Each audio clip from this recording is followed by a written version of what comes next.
Hi everyone, welcome back to my channel. Hope you guys are all doing really well. This has actually been a video that I've wanted to do for quite some time, and I've just held off because I felt that I just wasn't ready to share this part of my life, but I feel like I'm ready now, and enough time has passed to talk about my experience of university and how I failed 5 subjects at university. So if you're interested in finding out more, please keep watching. And as always, if you haven't already, then please do follow me on my social media, on TikTok and Instagram. I'll leave them up here on the screen for you guys, but let's get started. Now, just for a little bit of context, I studied commerce at Macquarie University and I majored in economics and commercial law. It was a 3-year degree, but it ended up being 4 years for me because of how long it took me to complete my degree. Now, when it came to high school, so before university, I wasn't the smartest kid out there. I was never academically inclined. I was really not interested in studying, and I think my parents knew this as well. I knew this, that I wasn't really interested, and I never really used to apply myself. So when I got my HECS result, which is my year 12 certificate, I was really nervous in getting that because I thought I wouldn't actually make it to university. I've always wanted to go to university, and it's something that you just do and you don't really think twice about it. So I obviously wanted to get into university because everyone did, but I was worried that I wasn't going to get through because of my grades and how I performed in high school. So luckily, when I got my results, I had just scraped through into university. So I made my way through. I got into Macquarie, I got into the degree that I wanted to do. So I was very happy with that. But let me tell you guys, just scraped through. Now, this video is very daunting for me to make because I actually haven't even told my parents that this is what's happened.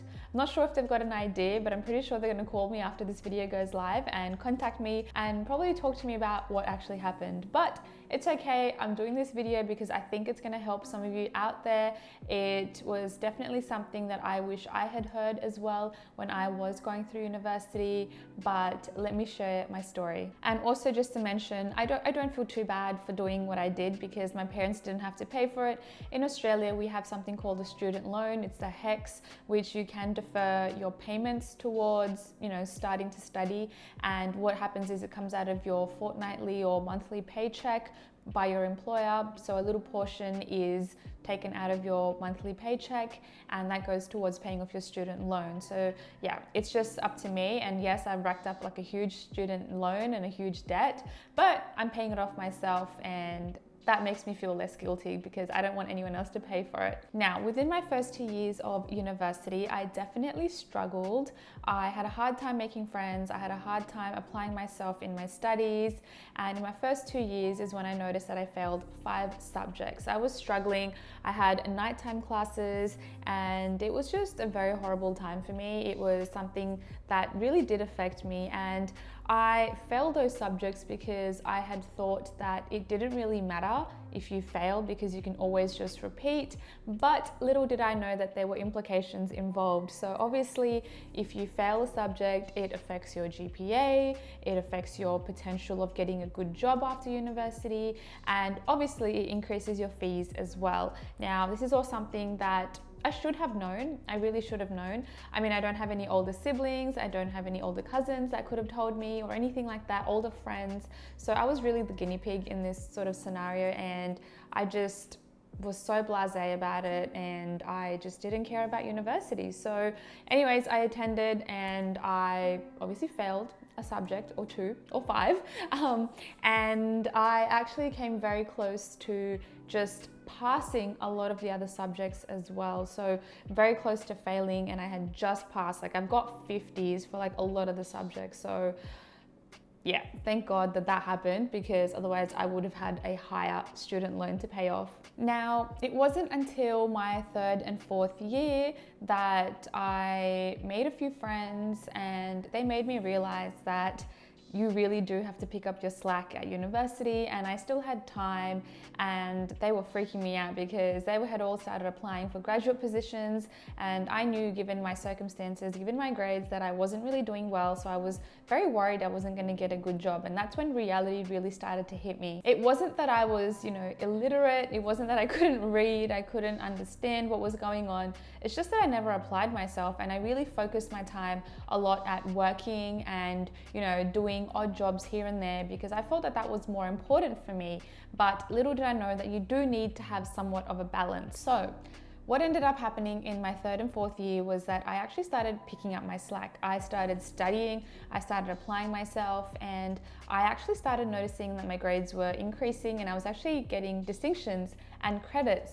And that was something that was amazing for me, because I knew I could, do well if I applied myself. It's just that I was lazy and I never did it. So that was definitely something that I noticed in my last 2 years of university. Now, unfortunately, what ended up happening was that towards the end of my degree, even though I had started getting distinctions and credits, I still had a very, very bad GPA, and it was just shy of a credit. So I had just passed as well. So it was out of 4, and let me tell you, I had just passed. And even though you think that, you can pick up in the last 2 years, it's really hard for you to get above that credit average or that distinction average if you've obviously failed a few subjects and you've just come close to passing a lot of them. So that was something that was very worrying for me, because I actually wanted to apply for the big 4 firms, like, your KPMGs, Deloitte, EYs, PwC, and I actually wanted to get a job there because I thought that a great step for me to get into the corporate world.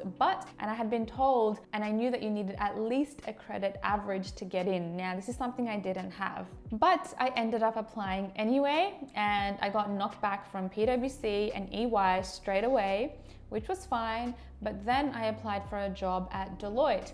Now, I applied for a job at Deloitte within the infrastructure advisory division. Now, this is not something I'm really passionate about. Infrastructure is something I could not care about at all, but I ended up applying because I thought, I'd rather just get into anything and just secure myself into a position at a firm that was good, and then I can later on change and, figure out the right division for myself. So anyways, I got through to the application process. I did a video interview, and then it was time to get into the assessment center. Now, you guys may all think that I'm a very confident person. I may come across as I know what I'm talking about, but back then, unfortunately, I didn't. I was a very shy, conservative, introverted sort of person, and I struggled in group scenarios. And when you rock up to these assessment centers, you all know how intimidating it is. There are people that are very loud, very outgoing, and if you're someone that's in their shell, it just intimidates you,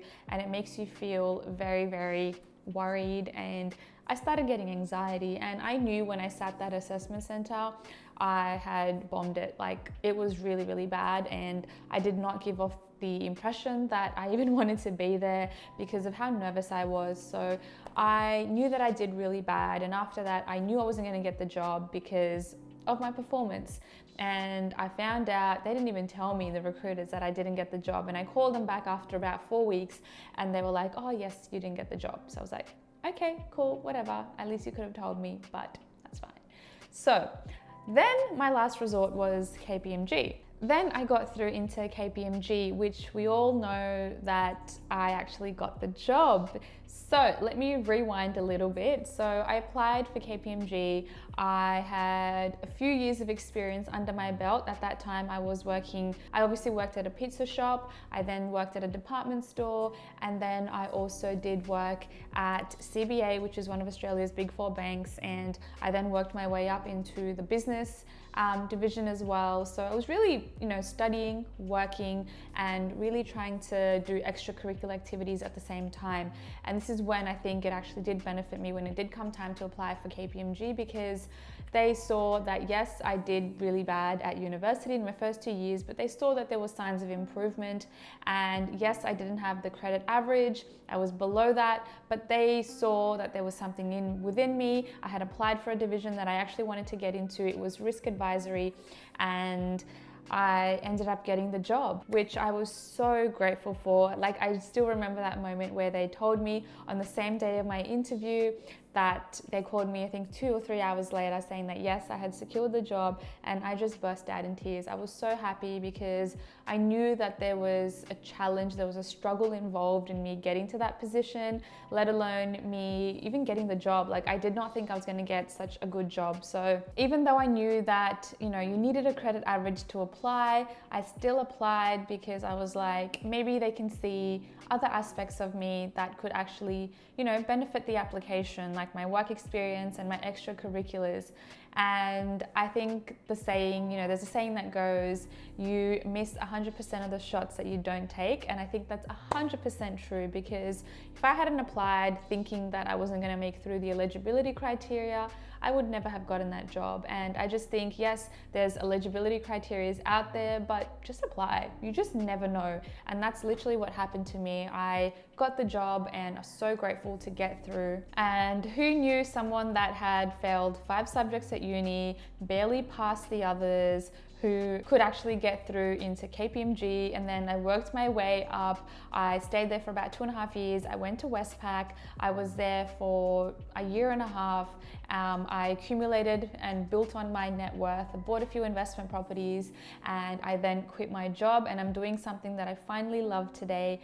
And who knew that, you know, grades mattered. It does not matter at all, as long as you can show that you're a well-rounded person, as long as you can actually show them that there's other aspects of your life which are taking you up and bringing you up. I think there are people that know what they're good at, they know their strengths, their weaknesses, and I think you really just have to play on your strengths. And for me, it was that work experience, it was that extracurricular. So I just want this video, you know, if you haven't already got the message, I just want this video to be for someone that's struggling in university or struggling in life and thinking that this is the end and this is it. It really isn't. I know it was rock bottom for me as well during university, and I definitely struggled. I thought that this was going to be the end, but I pushed through, pursued, and I think it really does help to have a good friend circle around, a support network that can really assist you as well and make you a little bit more driven, motivated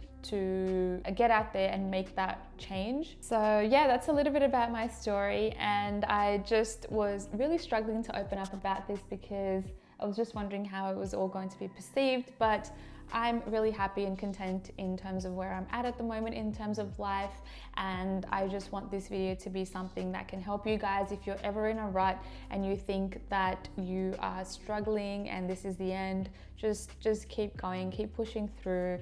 And in terms of university and getting that Big 4 job, apply for it, because you just never know.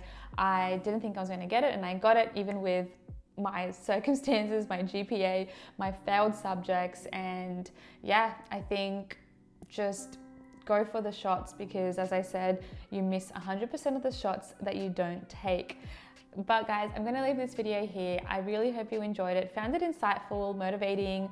I would love for you guys to leave me down below some comments and let me know how you guys are feeling, whether you're stuck. I'd love to, you know, build a community that we can all share. And if you don't have, you know, friends that are supportive, at least, you know, in the comments, we can all support each other and pick each other up. And hopefully that does bring about some change. But I'm gonna leave this video here, and I hope you guys enjoyed it, and I'll catch you guys in my next one. Thanks guys.